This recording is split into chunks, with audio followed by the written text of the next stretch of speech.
इसके लिए हमें उम्मीद थी कि इतना बड़ा इंसिडेंट होने के बाद और ये इतनी बड़ी कोचिंग इंडस्ट्री देश भर में होने के बाद केंद्र सरकार कोचिंग इंस्टीट्यूट्स को रेगुलेट करने के लिए कोई कानून लेकर आएगी।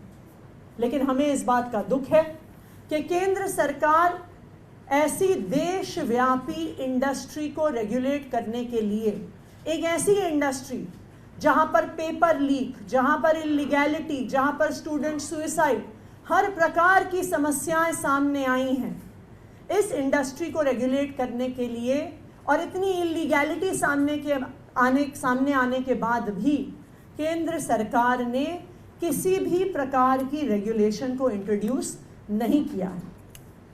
लेकिन दिल्ली सरकार केंद्र के कानून का इंतज़ार नहीं करेगी।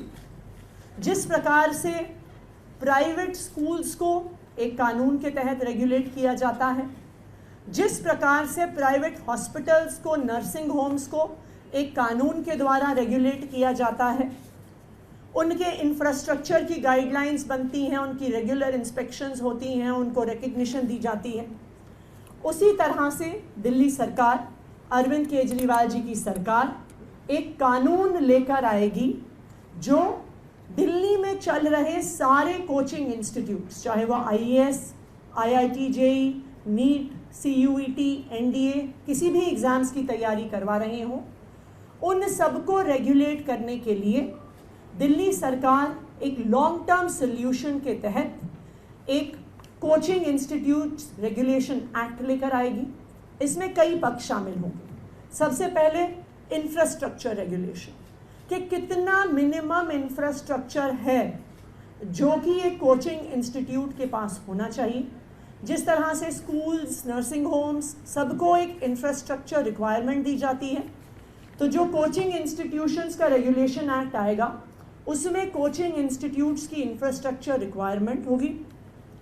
टीचर्स के क्या क्वालिफिकेशंस हैं ये स्पेसिफाई किया जाएगा। तीसरा, कोचिंग इंस्टीट्यूट्स की फ़ीस को रेगुलेट किया जाएगा, क्योंकि ये भी एक परेशानी स्टूडेंट्स की सामने आई है कि बेइंतहा फ़ीस इन कोचिंग सेंटर्स द्वारा ली जाती है। चौथा, इन कोचिंग सेंटर्स को मिसलीडिंग एडवर्टाइजिंग करने से रोका जाएगा। एंड लास्टली और मोस्ट इम्पॉर्टेंटली, ये जो प्रोसेस होगा जिससे कोचिंग सेंटर्स रेगुलेट होंगे, ये वन टाइम प्रोसेस नहीं होगा।